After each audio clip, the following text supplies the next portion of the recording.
Thank you so much again for joining today. I'm going to hand it over to Mitch to talk a little bit more about what we're going to see today. Mitch. All right. Thanks a lot, Lily. And good morning again, everybody. I see a few familiar faces. Jody, I know you were with us yesterday. Good to see you again. Beth, I recognize you from some previous sessions. So thank you for joining. Even though some of you know me, I'll just quickly let you know how I fit into the picture here. I'm the director of the Small Business Development and International Trade Center at College of Lake County. And basically, we exist to help anybody in the county who wants to start or grow a small business. And we've got pretty much 3 categories of support that we offer in service of those goals. The first one is one-on-one business advising. So we've got a panel of or a cadre of experts in marketing and finance and lending and human resources and things like that that can sit down and talk with you about what your needs are. And we also do a lot of training, and that's one of the reasons we're together today to focus on a particular topic that I'll talk about in a moment. And then the third category is tools. So advising, training, and tools. And BizHub, that Lily was just talking about, is one of those tools. We're very excited about it because it is really, to my knowledge, the only platform that exists in Lake County that stretches across the county and connects businesses like yours with the wide variety. There's a breadth and depth of small business resources out there that are wonderful, but frankly can kind of be challenging to navigate if you don't have a platform like this to use, right? So that's why we're very excited. We think that it's going to help all of you to find the right resource at the right time. And so we'll talk more about that as time goes on here. I think Lily's going to wrap up the session today with a little bit more information about that. So with that, I mentioned that we do training, and the topic for today is seed and series funding. So how is it that you can fund your startup or early stage business? And we have with us this morning David Ponraj, who is the CEO of Startup Space. I've known David for probably a year and a half, maybe, or right around there, and found his company, Startup Space, to be a very good, very well-run company. And he's done a lot on his own to build that company from the ground up. And he's going to share with you this morning his experiences in how he funded it. And I know that he did some bootstrapping or self-funding in order to get his business off the ground, but he's also had a lot of experience in other forms of funding that generically we call seed funding and Series A, B, and C funding. He knows a lot about that, way more than I do. So I'm happy to have him share his experiences with us. So with that, David, I'm going to turn it over to you and tell us about funding. Yeah, thank you, Mitch. Really excited to be here with you all today. Thank you for having us.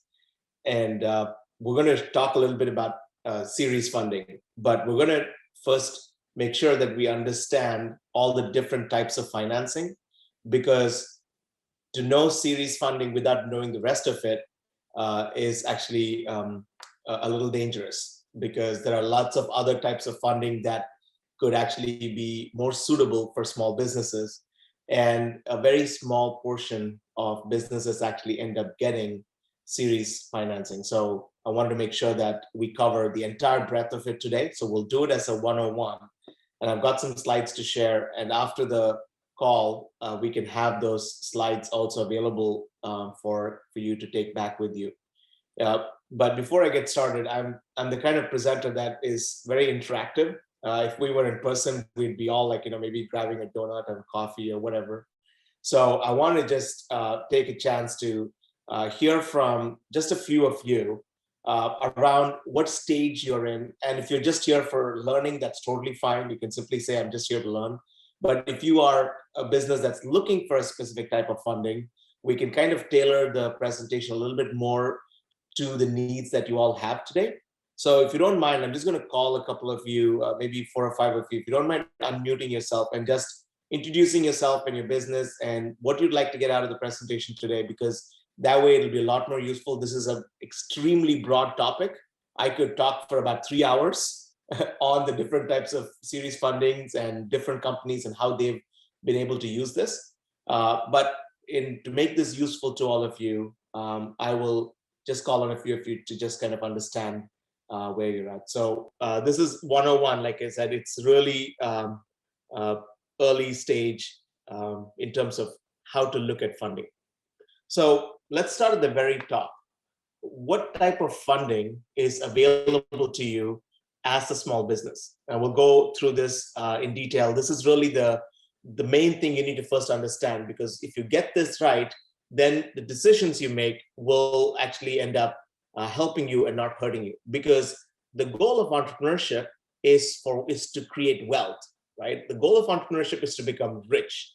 The goal of entrepreneurship is not to learn and become poor, right? Like, so we need to make smart decisions with our money and smart decisions with the money that we get from others. I tell people as a joke, if I give you money, I'm moving into your house because I want to make sure I can get my money back. Every investor looks at it that way, no matter how much they sugarcoat it and they say they care about people, they care about ideas. At the end of the day, you become an investor because you know how to make more of your money. And you would not be an investor if you simply gave your money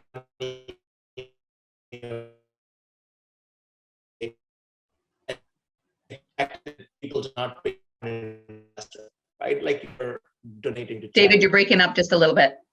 Okay, I'll try to go a little slower. It says my internet for some reason is unstable, but I'll try to go slower. Maybe if I go slower, it'll help. But if my internet continues to get unstable, let me know, and I'll try to do something about it. Okay, so and I can also call in if the audio gets really bad. I can call in. Okay, so Lily, just let me know.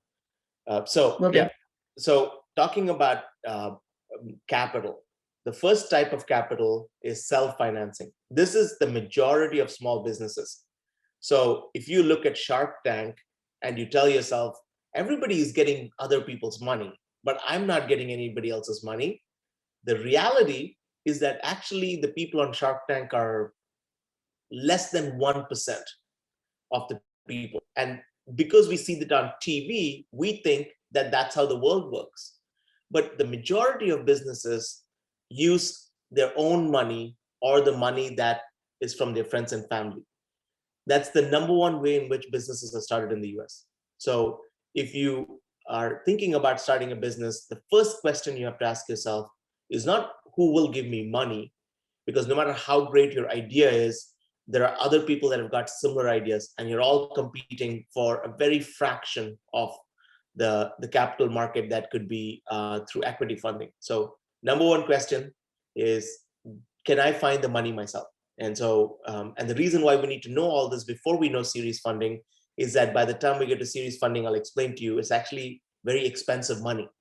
That's money that might end up with you not creating the wealth you're looking for.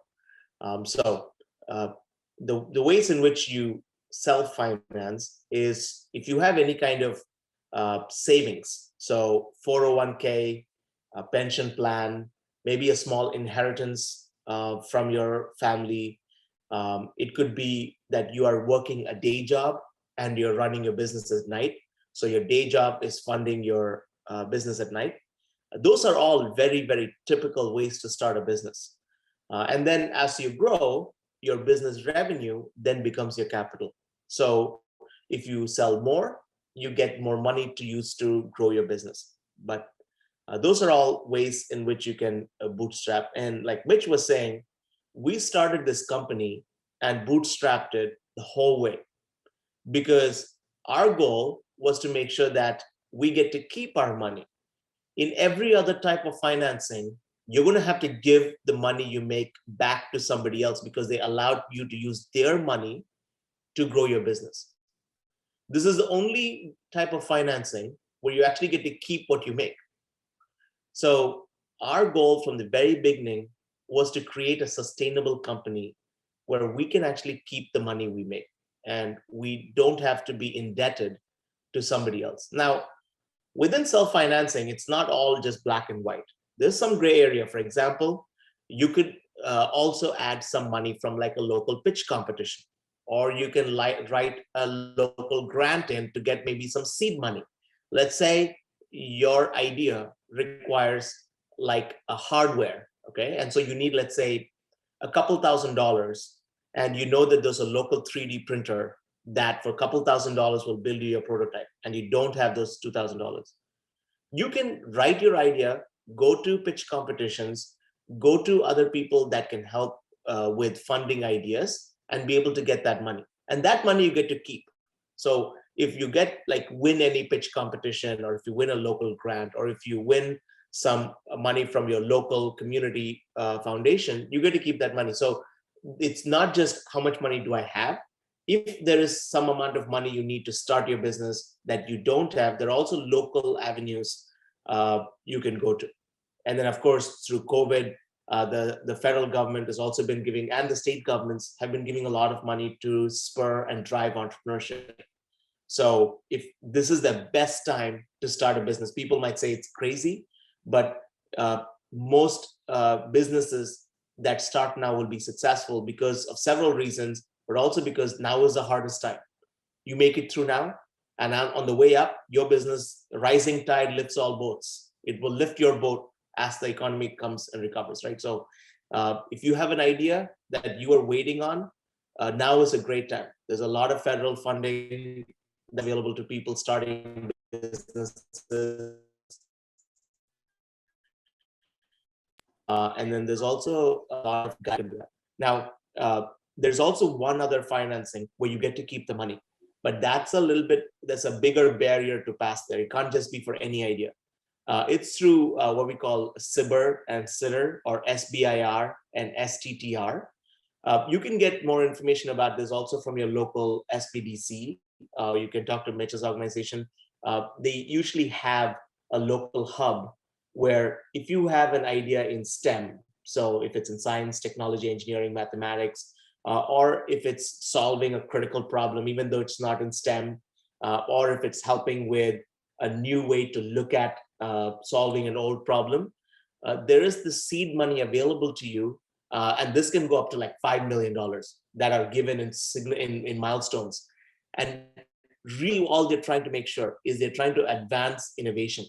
So even for an idea with just a pitch deck, they will give you $50,000 just for an idea with the pitch deck. Now, that idea has to be a real idea, and it has to solve a critical problem.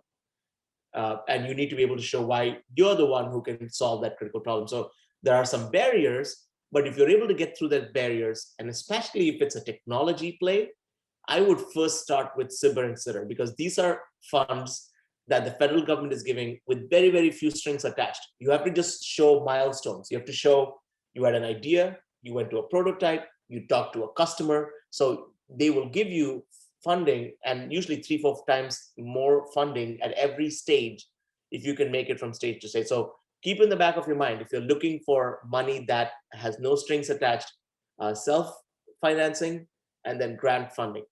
In most cases, they come as money that that you get to keep what you make, and you don't have to give back to somebody else. All right, so now let me pause here and see if there are any questions, because now we're going to go into more complicated types of financing.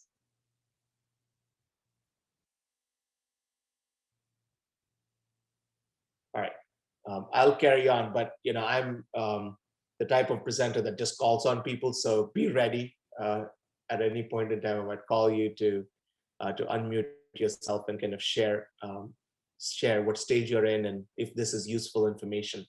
And I'm sure it'll benefit everybody else on the call. Okay, so we'll go next to debt financing. Now, debt financing requires, in some cases, also collateral. Not in all cases, but in some cases it requires collateral. But in every case, it requires paying back. So this is not free money. This is money that you owe somebody else. And even if you're borrowing from the SBA, even if you're borrowing from the government will want your money back.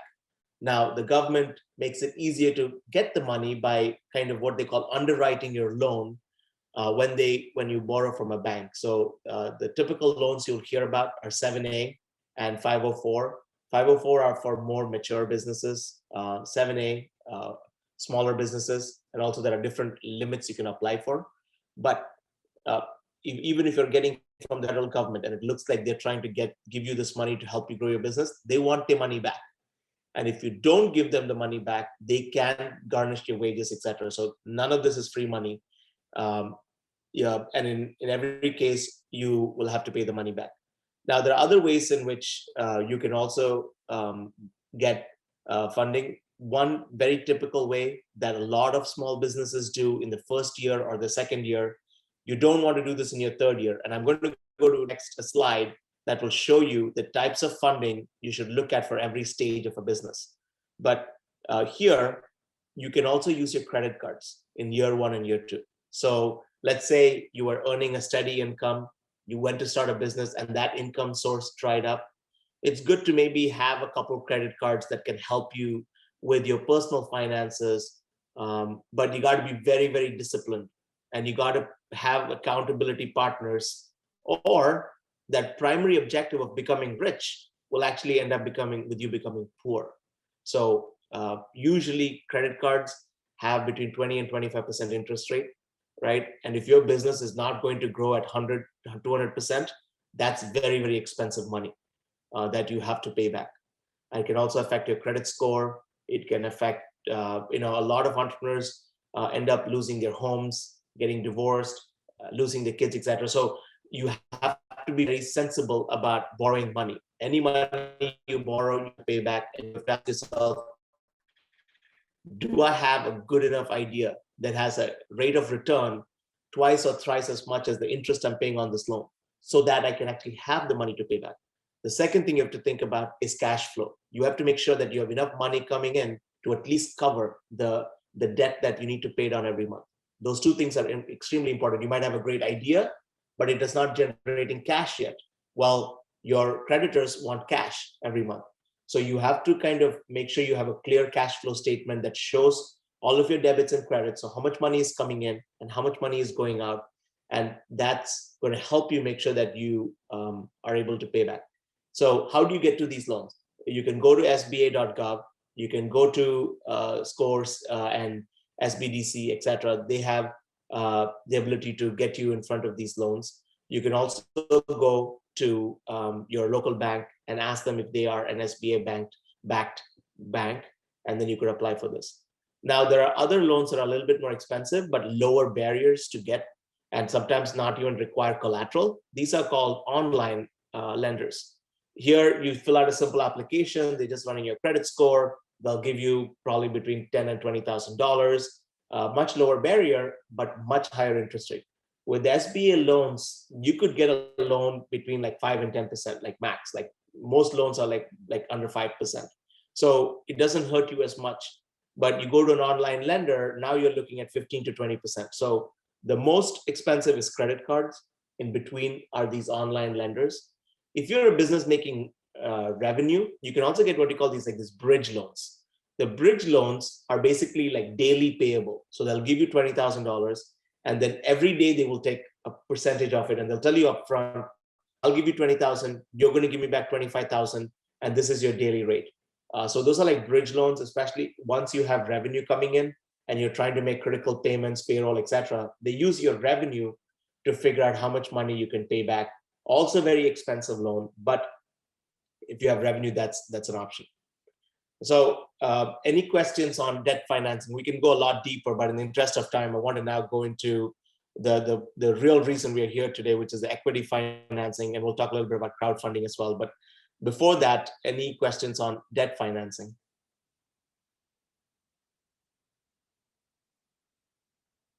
Okay, so let's look at crowdfunding, and then we'll last touch on equity financing. So crowdfunding, this has now really picked up steam in the last couple years. Now, there are a lot of crowdfunding options for you. You could easily raise a lot of money by going to a crowdfunding platform. And even here, there are different types of crowdfunding. So if you go to Kickstarter, for example, there's a reward-based financing. So where you give them a reward for giving you money. You get to keep the money, but you give them the reward. The reward is usually an early prototype of the product. Or in some cases, they are like patrons of yours. So you give them like t-shirts with your logo printed on it. At different tiers of payments, they can get different types of gifts. That's a reward-based financing. You get to keep the money, but it's not free money, right? Like you have to either inspire your audience to fund you because they think you're doing something good, or you have to give them something valuable in return that they want to pay for. But that's an option. And crowdfunding is becoming extremely popular. If you're looking at crowdfunding, we can have another session, or I can send you more information after this session. But crowdfunding is an option, and there are lots of good crowdfunding platforms out there. Some of the crowdfunding platforms do take equity from you. So we're going to go into equity next. And some of them are debt financing where you have to pay back. So there are different models of crowdfunding, but crowdfunding essentially is using your neighbors and peers and using very small dollar amounts where everybody gives like $100 each. But when you take 100 people and $100, now you have a sizable amount of money that you can actually offer to a small business. So that's an option, and it's going to pick up steam in the next few years because it really highly deregulated crowdfunding and made it accessible to the common man. Okay, and then the last one is equity financing. Equity financing is really what we're going to be focusing on today. I'll spend the next few minutes kind of talking about it. Here, there are different stages of equity financing. Now, equity financing, even though it sounds super cool and they always make the media and they talk about unicorns and they talk about all these other animals and like, different stages of hitting. Unicorn is essentially if you hit $1 billion in evaluation. But there's a lot of smoke and mirrors in equity financing. In most cases, you will find that when you exit, the owners of the company, so the people who started the company, end up between 17 and 25% of the company. So think about it. You have this little baby that you grow into this beautiful, amazing company. And when you exit, for your owners, let's say there are 4 owners, they get only 25%. You end up with like 6 to 8%. If you calculate over the lifetime of growing that business times the amount of money you made, let's say you made $1 million, right? You take the $1 million and you split it 4 ways. You have $250,000. And then you calculate the 5 years you actually invested in this business and you made $250,000. That's not a lot of money, right? You're making $50,000 a year when if you had worked for somebody else, you could have made $80,000, $100,000 a year. So the equity financing is really, really tricky.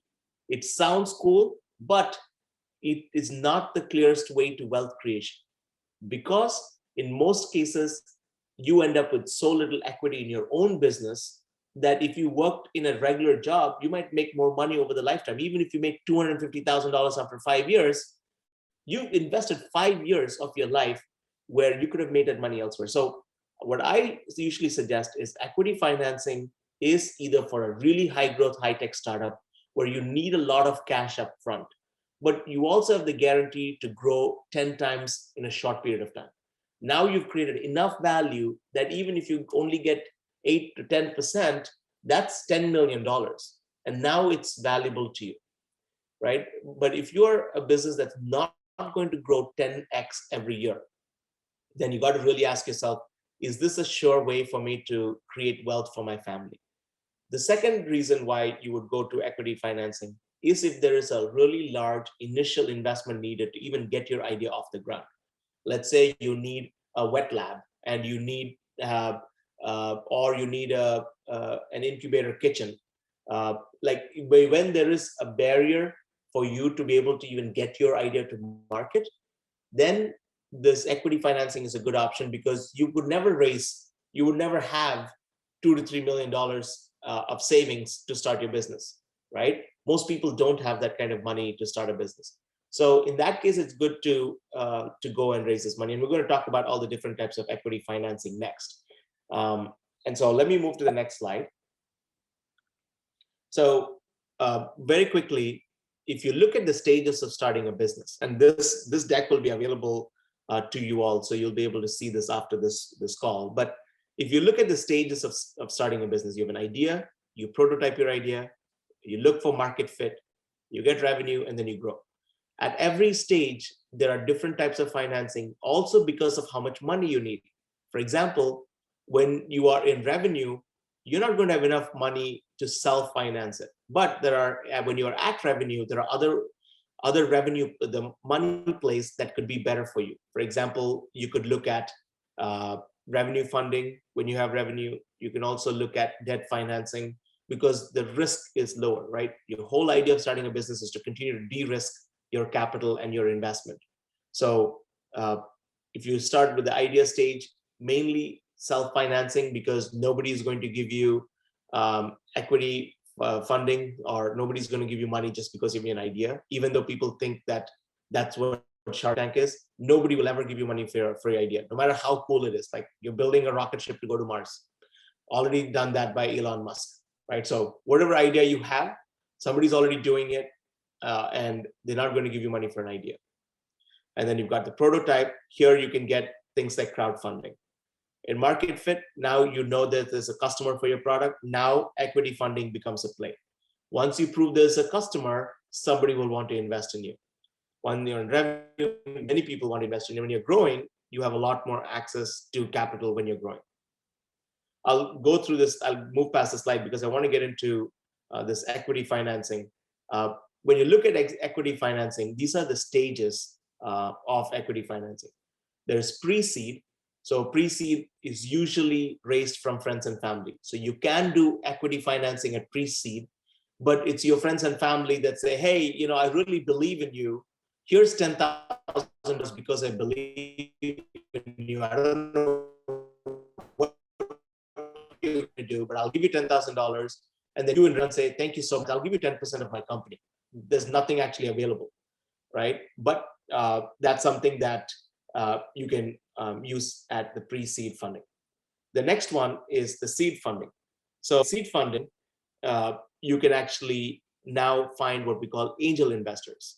Again, in seed funding, usually they want to know that there is a prototype and there is a market fit, as in there is at least one customer. They want to know that. If they don't know that, it's very hard to raise money, because angel investors, these are early investors. They are usually smaller investment rounds, but these are people that love innovation and want to fund innovation. So they are called angel investors. Angel investors come in at seed funding.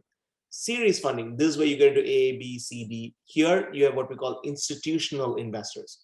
These are highly sophisticated investors. In most cases, they have seen a clear 10x growth.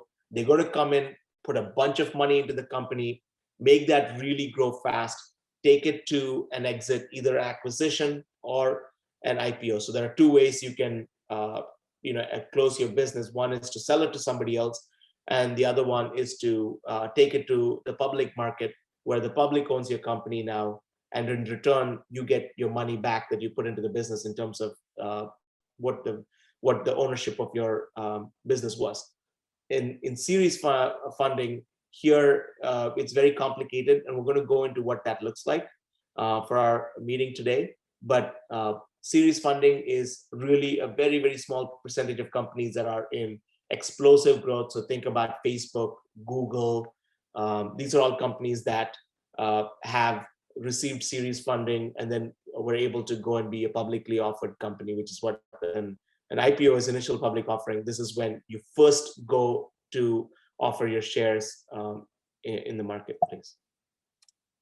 Okay, the next one is we're going to talk about the different stages of funding. So Series A, B, C, D, and there are even EF. It's like, it's letters of the alphabet. But most companies will be A, B, some will be in C, a few in D, very rarely EF.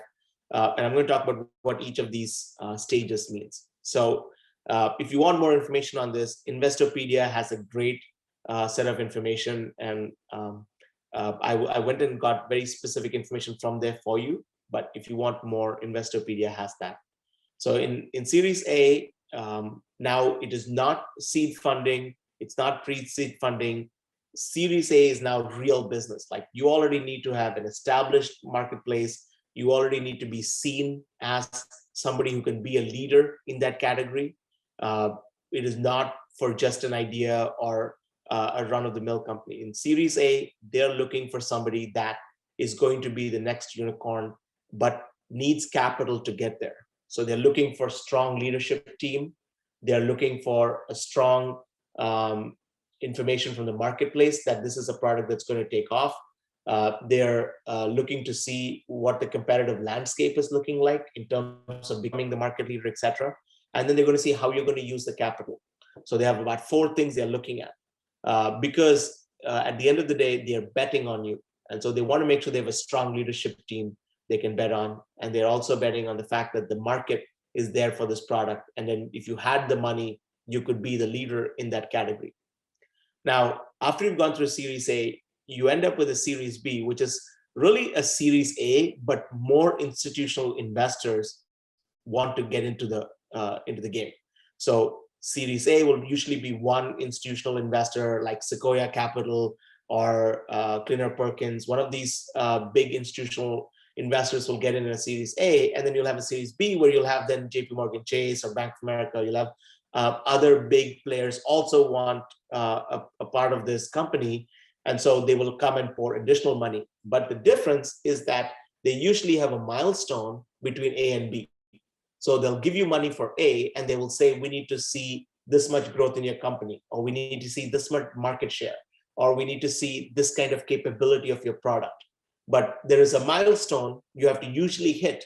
So it's not automatic. Once you get A, you get B. Once you get A and you hit your milestones, usually they have these call options. They'll usually trigger a second round automatically if you hit your milestones. So Series A and B are very closely intertwined and really looking if you have a lot David, of you're growth breaking that up a you little need the bit. capital to be the market leader. You broke up just a tad. I'll go a little slower. Okay, I'll go a little slower. In Series C, now the investors are looking to take you to IPO, or they're looking to get an exit. So now they're looking to say, what are the kind of foundational elements that the public will want to see? A really strong team, a second layer of management with really clear succession plans.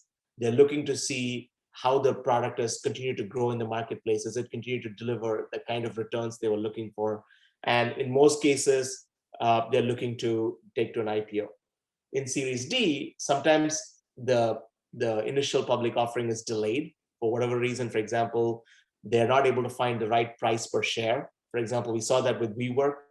WeWork was going to go to the market. They had a lot of bad press. They pulled back because they didn't get the right price for their share.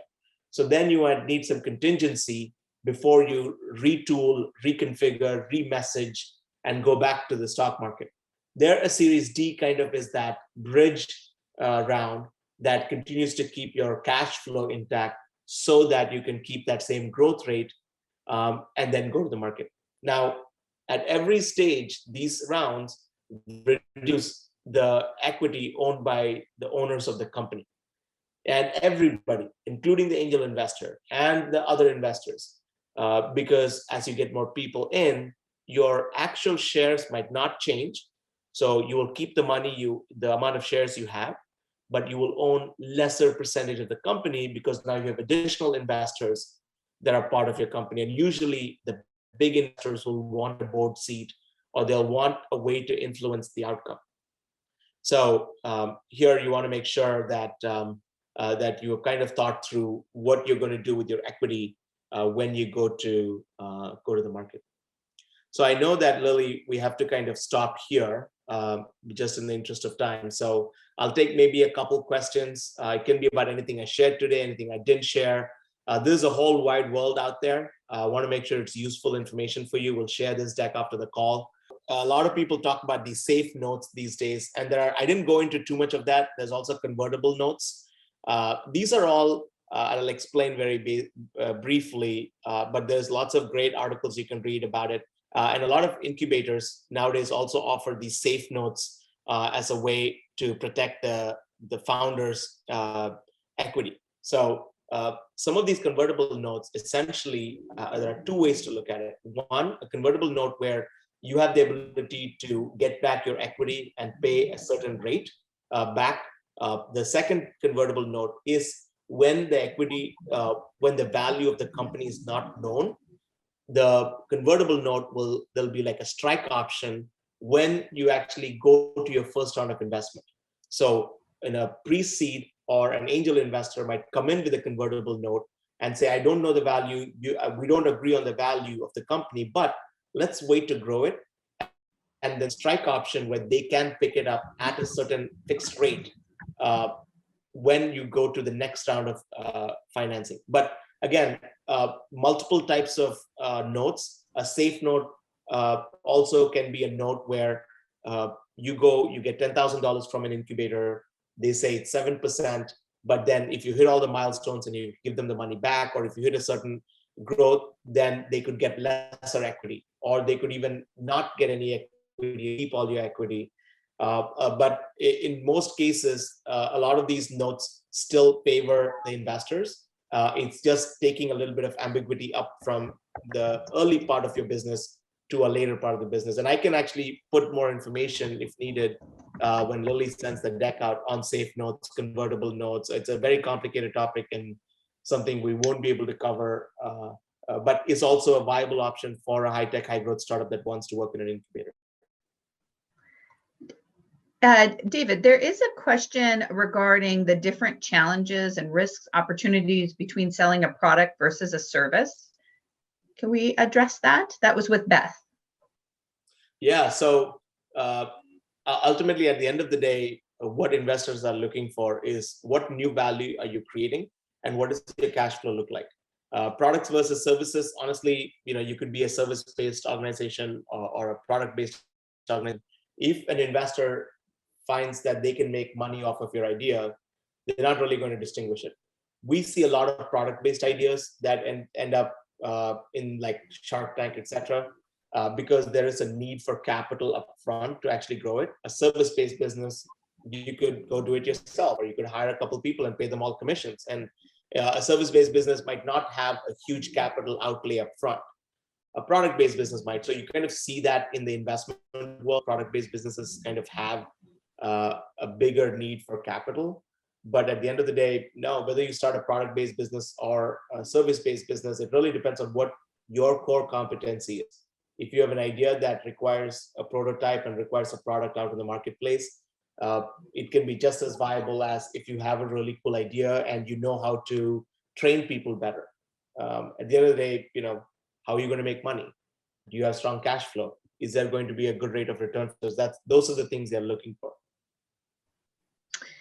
David, I also have another question on, are there any additional written resources outside of Investopia that you would suggest? And just so you know, you kind of froze there, David, just a little bit. Okay. Did you hear my question? Okay. I did. Yeah. Okay, great.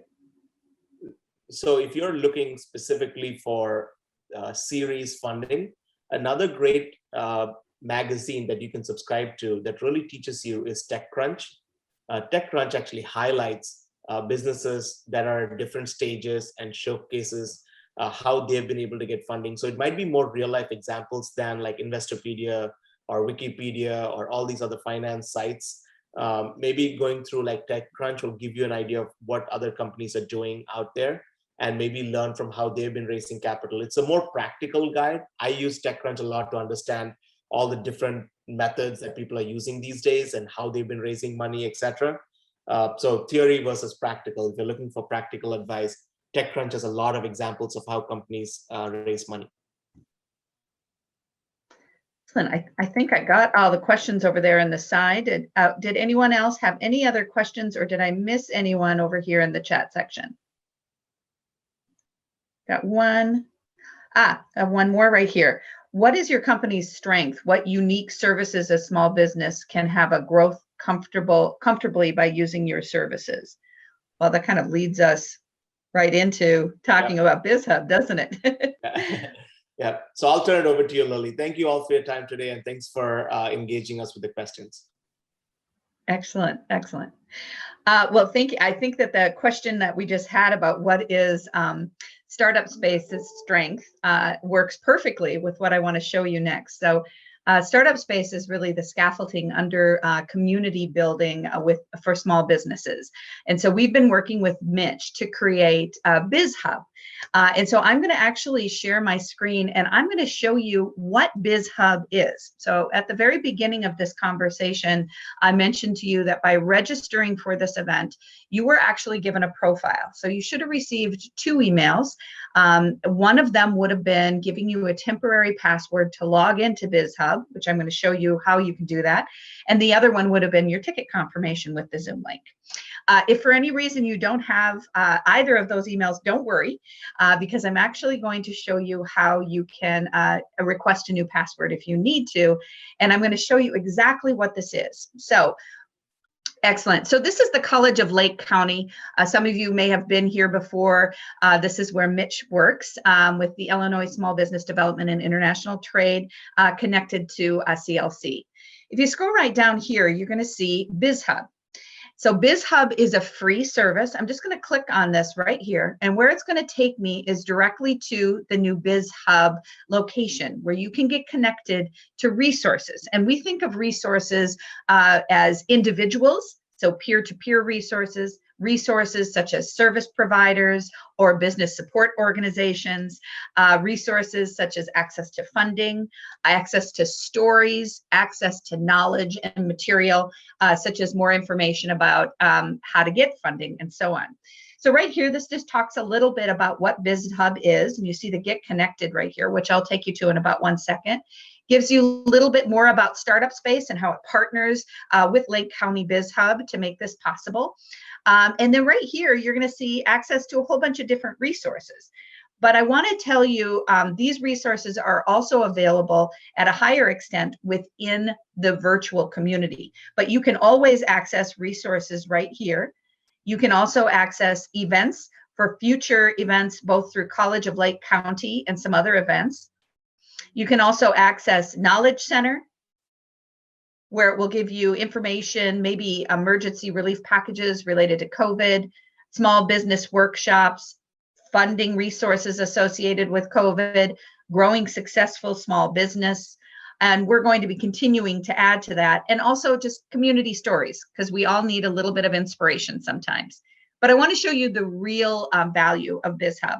If you go right here and connect us, with that password that you received, you can put in your email address and the temporary password you received right here.